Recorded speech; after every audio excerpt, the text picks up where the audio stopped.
আসসালামু আলাইকুম, Faisal take YouTube channel পক্ষ থেকে আপনাদের স্বাগতম। তো আজকে টিউটোরিয়ালে আমি আপনাদের একটা মোটামুটি বড় ধরনের সমস্যার সমাধান করে দেখাবো।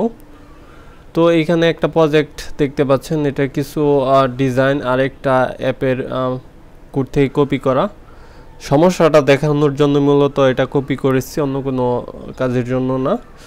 তো আমি এইখানে আমার যে ফিজিক্যাল ডিভাইস বা ভার্চুয়াল ডিভাইস আছে সেগুলোতে আমি এই অ্যাপ্লিকেশনটা রান করব।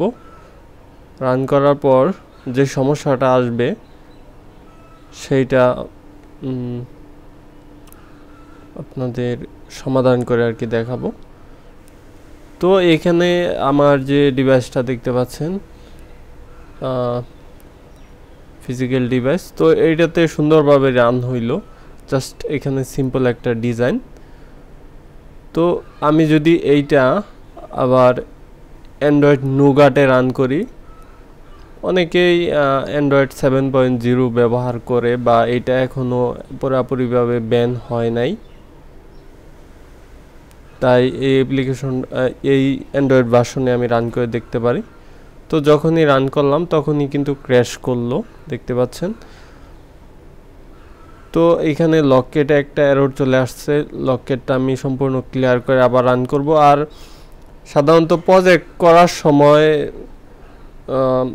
কোনো এরর আসলেই তাহলেই কিন্তু আমাদের মোটামুটি অনেকটা সময় নষ্ট হয়ে যায়। এমনিতে সিম্পলভাবে প্রজেক্ট করতে থাকলে কোনো সমস্যা নেই বা সময়ও তেমন নষ্ট হয় না।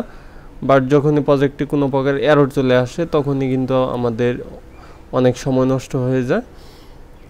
তো একই অ্যাপ্লিকেশন অ্যান্ড্রয়েড 14তে রান করলাম, কোনো সমস্যা নেই, কিন্তু অ্যান্ড্রয়েড 7.1 বা 7.1.1-এ রান করলে কিন্তু অ্যান্ড্রয়েড নুগাটে রান করলে এই এররটা চলে আসতেছে বা অ্যাপ ক্র্যাশ করতেছে। তো এইখানে যে এররটা শো করতেছে, ক্যানভাস ট্রাইং টু ড্র ট্রোলার্স, আর এইখানে অনেক ভাইট বিটম্যাপ। তো এইটা দেখানোর কারণ হলো, আমরা সাধারণত ইমেজ ভিউতে ইমেজ সেট করে থাকি, যেমন এইখানে ইমেজ ভিউ আছে বা এখানে লিনিয়ার লেআউট আছে। লিনিয়ার লেআউটেও ইমেজ ভিউ সেট করতে পারি বা ইমেজ ভিউতেও ইমেজ সেট করতে পারি, কিন্তু সেটার সাইজ যদি হয়ে যায় অনেক বেশি, ইমেজের সাইজ, তখন কিন্তু এই সমস্যাটা দেখায় অধিকাংশ ক্ষেত্রে। যেই এররটা আপনাদের যে দেখালাম, এইটা আগের ডিভাইসগুলোতে রানের ক্ষেত্রে এটা সমস্যা করে। তাই আপনাদের প্রথমে ফাইন্ড করতে হবে যে সেই পেজে কোন বড় ইমেজগুলি আপনারা ইউজ করছেন। এখন এইখানে একটা বড় ইমেজ আছে, যেমন আপনাদের আমি যদি ট্রাভেলে গিয়ে দেখাই, এখানে সার্চ করতেছি, তো এই ইমেজের সাইজটা দেখতে পাচ্ছেন যে 1 MBর উপরে 1.5 MB। তো আমরা ফটোশপ ওপেন করতে পারি, আমরা সেম ইমেজটা যেরকম আছে সেরকমটাই রাখবো, কিন্তু ইমেজের সাইজটা একটু কমিয়ে নিতে পারবো, কমিয়ে নিতে হবে, নয়তো কিন্তু সেই আগের ডিভাইসগুলোতে চলবে না। যেমন 5.11, 7.11 বা 6.1 বা 8এও কি চলে কিনা আমি শিওর না।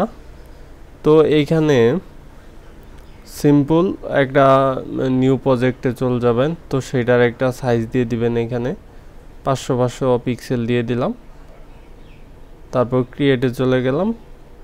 দেন এইখানে যে পিএনজিটা আছে সেটা এটার উপর ড্র্যাগ করলাম, ড্র্যাগ করার পরে এটার ব্যাকগ্রাউন্ড রিমুভ করে দিলাম, যেহেতু এটার ব্যাকগ্রাউন্ডলেস একটা ইমেজ। তো এটা দেওয়ার পরে আমরা এটা সিম্পলভাবে সেভ এস করব। সেভ এস করার পর যেই লোকেশনে আমরা সেই আগের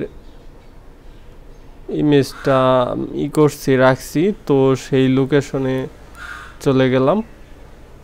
সেই লোকেশনের নামটা তো অলরেডি জানি, তো আমি এই লোকেশনে সেভ দিব। লোকেশনের উপরের এটা কপি করে নিয়ে যেতে পারে ডিরেক্টরিটা, এখান থেকে উপর থেকে কপি করে নেবেন, তাহলে এক্স্যাক্টলিভাবে এই লোকেশনেই সেভ দিতে পারবেন। এইখানে লোকেশনটা পেস্ট করবেন, দেওয়ার পর এইখানে একটা ক্লিক করবেন, দেন এইখানে পিএনজি সিলেক্ট করে নেবেন। পিএনজি সিলেক্ট করার পর যেই পিএনজিগুলো আছে আগের যেই 1.5 MBর পিএনজিটা সেটা সিলেক্ট থাকবে, আর এখানে পিএনজি নেমটাও আসছে, সেভে ক্লিক করলেন, ইয়েস। তো এখন আগেরটা রিপ্লেস হয়ে গেছে, নতুন পিএনজিটা প্রায় রিপ্লেস হয়েছে। এখানে ওকে দিতে হবে। এখানে মিডিয়াম আছে, স্মল আছে, লার্জ আছে, তো মিডিয়াম দিয়ে সেভ দিবেন, তাহলে সাইজটা কম থাকবে। ক্লোজ করে নিলাম ফটোশপটা। তো এখানে এখন যেই আগের ইমেজটা ছিল সেটা সার্চ করলে দেখতে পাচ্ছি যে 100 কেবির মধ্যে চলে আসছে। তো এটা ওপেন করলে দেখতে পারবেন যে আগে যে ব্যাকগ্রাউন্ডটা যেরকম ছিল সেরকমই আছে, এইখানেও কোনো চেঞ্জ হবে না। এবার আমি যদি অ্যান্ড্রয়েডের যে আগের ভার্সনগুলো আছে 7.0 বা 7.1.1, তো সেগুলোতে যদি আমি রান করি তাহলে আশা করি যে ক্র্যাশ করার যে ইস্যুটা ছিল সেটা ফিক্সড হয়ে যাবে। আমি এটা লকেট ক্লিয়ার করে নিলাম। তো দেখতে পাচ্ছেন যে অ্যান্ড্রয়েড 7.1.1-এ কিন্তু সাকসেসফুলিভাবে আমাদের এখন রান হয়ে গেল। তো এইভাবেই এই এররগুলো ফিক্সড করে নিতে পারবেন। নেক্সট টিউটোরিয়ালগুলো দেখে আমন্ত্রণ রইল। আল্লাহ হাফেজ।